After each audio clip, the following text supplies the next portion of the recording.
तो hello guys, स्वागत है आपका शर्मा कोचिंग क्लासेस में। जैसे कि मैंने कहा था, CGPSC previous year exam paper 2 28 number question. ज़्यादा बात ना करते हुए हम क्वेश्चन को चालू करते हैं। क्वेश्चन का लेवल कैसा होता है और आता किस टाइप का है। कथन पढ़िए। हरिसेन समुद्रगुप्त के दरबार का प्रसिद्ध कवि था। सेकंड जो कथन है, उसने देवी चंद्रगुप्तम महाकाव्य की रचना की थी। और थर्ड कथन, उसने प्रयाग प्रसिद्धि का भी रचयिता था। ये कथन दिया हुआ है, उसके ऊपर ये 5 ऑप्शन दिया हुआ है। इस 5 ऑप्शन को तभी आप सॉल्व कर पाएंगे जब आपको तीनों कथन सही गलत पता होने चाहिए। इसका आंसर है डी, मतलब पहला और तीसरा सही है ना।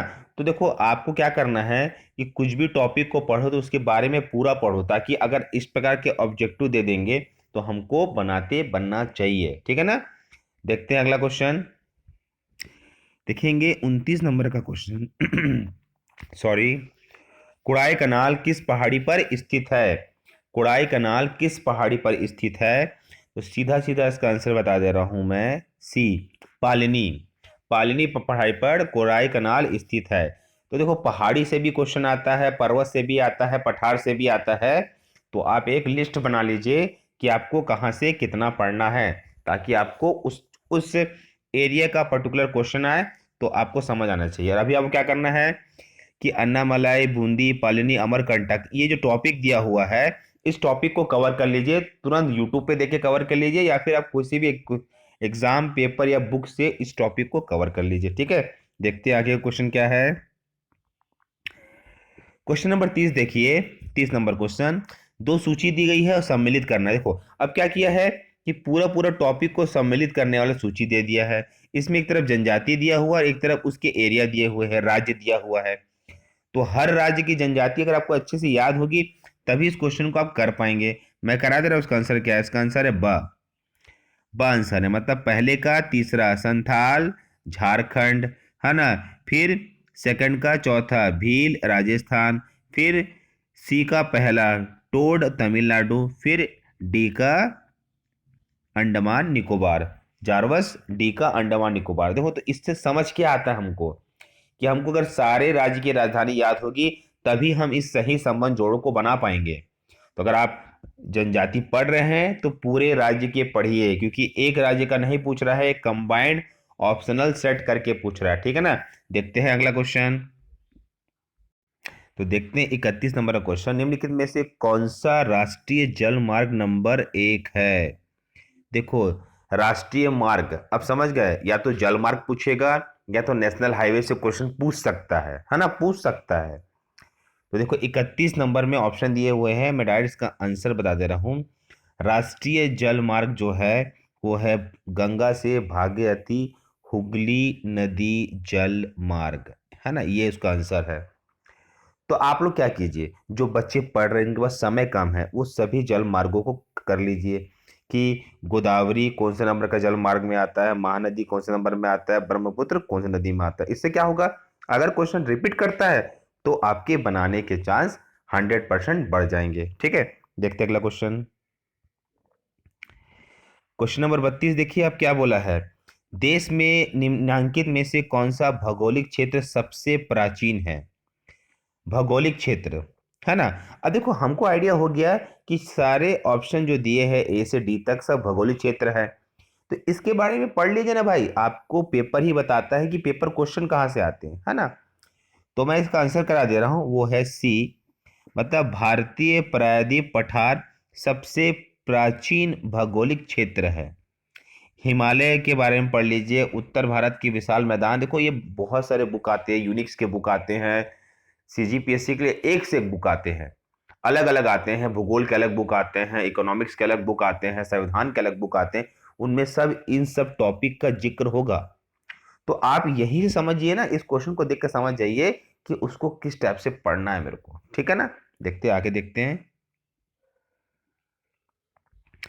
33 नंबर क्वेश्चन देखिए। निम्नांकित में से किस मिट्टी का कौन सा वर्ग भारत में सर्वाधिक फैला हुआ है?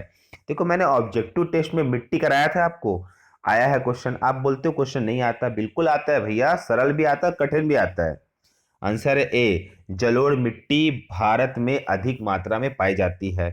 अब आप क्या कीजिए, निकालिए मिट्टी वाला सेक्शन, उसमें काली मिट्टी पढ़ लीजिए, लाल मिट्टी पढ़ लीजिए, जंगली मिट्टी पढ़ लीजिए। इससे क्या होगा, अगर इससे क्वेश्चन फिर से बनाया तो आपको एक आइडिया तो हो गया कि मिट्टी सेक्शन से क्वेश्चन आता है ना। तो मिट्टी पढ़ लीजिए आप, ये सिर्फ समझने के लिए करा रहा हूं प्रीवियस ईयर का एग्जाम पेपर, कि एग्जाम आता कैसा है, हमको कौन कौन से टॉपिक कहां से उठा के पढ़ने हैं। अगला देखेंगे,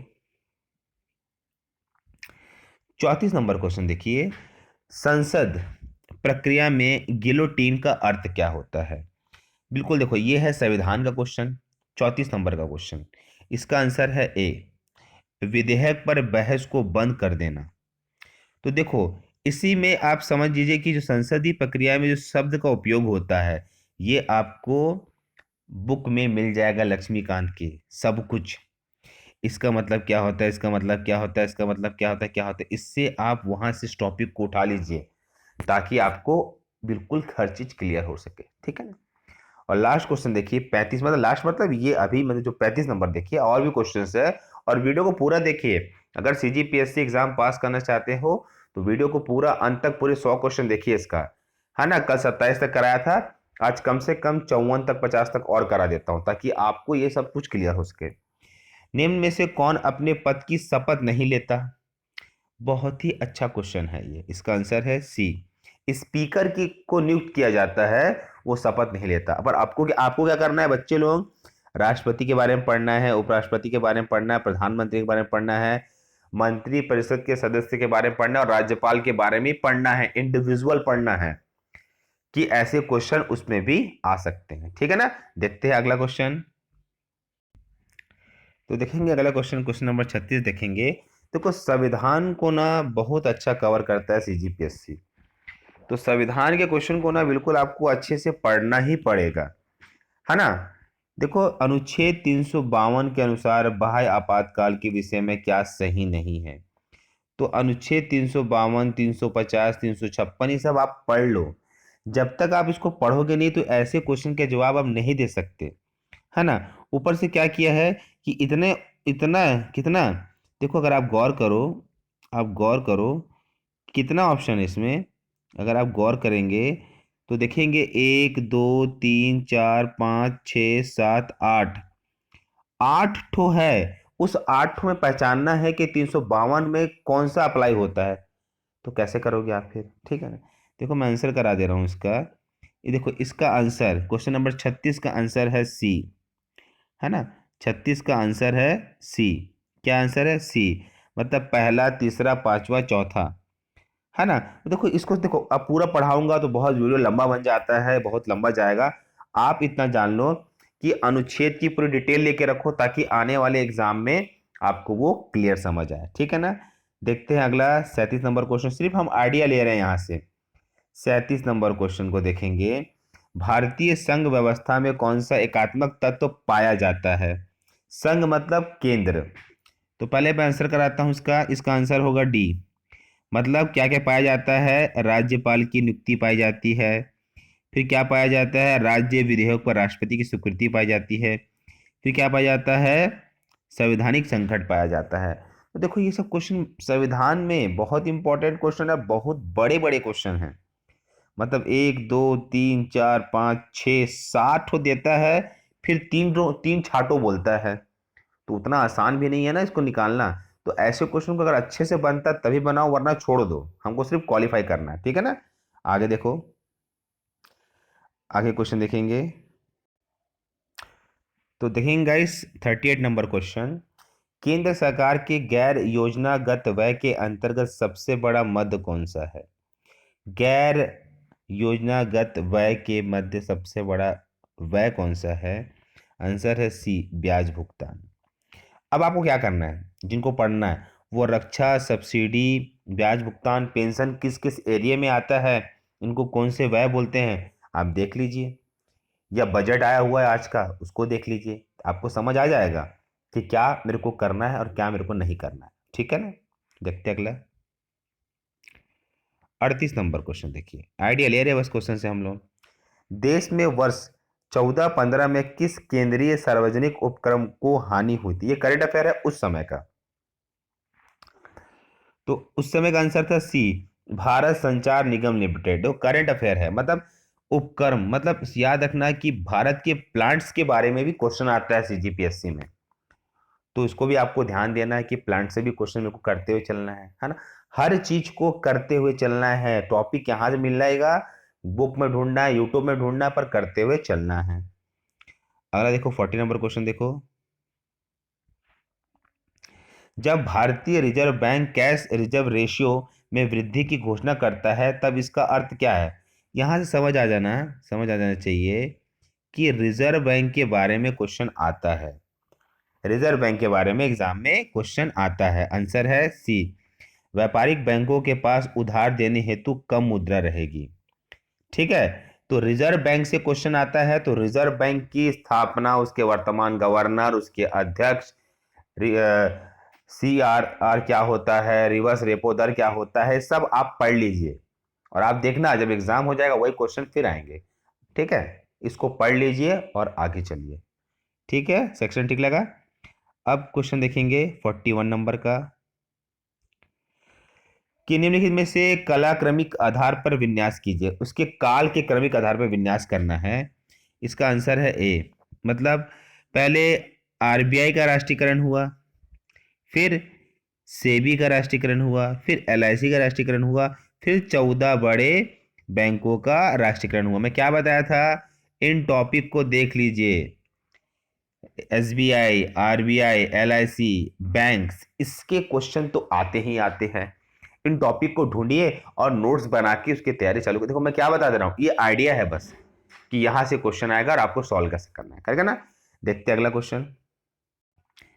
देखिए गाइस 43 नंबर क्वेश्चन। सारे क्वेश्चन हार्ड नहीं होंगे सीजीपीएससी में, कुछ सरल क्वेश्चन भी आएंगे। जैसे देखेंगे, क्षणिकवाद का प्रतिपादन किसने किया था? सीधा क्वेश्चन, डायरेक्ट क्वेश्चन। जिसको आंसर याद है वो लगा लेगा, जिसको याद नहीं वो नहीं लगाएगा। इसका आंसर है बुद्ध। बुद्ध ने क्षणिकवाद का प्रतिपादन किया था। 44 नंबर क्वेश्चन, अनात्मकवाद का सिद्धांत, अनात्मकवाद का सिद्धांत किसने दिया था? यह भी बौद्ध दर्शन का ही है। तो देखो मैं क्या बताया था, अब देखो हमको क्लियर हो गया कि बौद्ध से क्वेश्चन आ रहा है, बौद्ध से क्वेश्चन आ रहा है। यही रिलेट कर लो ना कि बौद्ध से क्वेश्चन आ रहा है। तो आप अब एग्जाम में जैन दर्शन पढ़ लो, चार्वाक पढ़ लो, न्याय दर्शन पढ़ लो, संख्या पढ़ लो, वेद पढ़ लो, जैन पढ़ लो, मतलब जितने भी इसमें ऑप्शन दिए हैं उन ऑप्शन को तो कम से कम टॉपिक वाइज पढ़ लो। तो आपको समझ आएगा कि मेरे को एग्जाम में क्या करना है, करके वहां से कम क्वेश्चन आएगा तो बनेगा तो कम से कम एक आइडिया तो है। ठीक है, देखते हैं अगला क्वेश्चन। अम्ल वर्षा में कौन सा अम्ल उपस्थित होता है? बायो क्वेश्चन है, जो पढ़े होंगे नाइट्रिक अम्ल है। Direct direct. अब हमको मिल गया बेंजोइक अम्ल का फॉर्मूला कैसे बनता है, एसिटिक अम्ल का फॉर्मूला कैसे बनता है, ऑक्जेलिक अम्ल का फॉर्मूला कैसे बनता है। इनको टॉपिक को कम से कम तो कर सकते हैं एग्जाम के लिए। ठीक है ना, देखते हैं अगला। देखेंगे 46 नंबर क्वेश्चन, निम्नलिखित में से कौन सा उद्योग चूना पत्थर को मुख्य कच्चा माल के रूप में उपयोग करता है? देखो कौन करता है, आंसर है बी, सीमेंट। सीमेंट प्लांट ही चूना पत्थर को कच्चा माल के रूप में उपयोग करता है।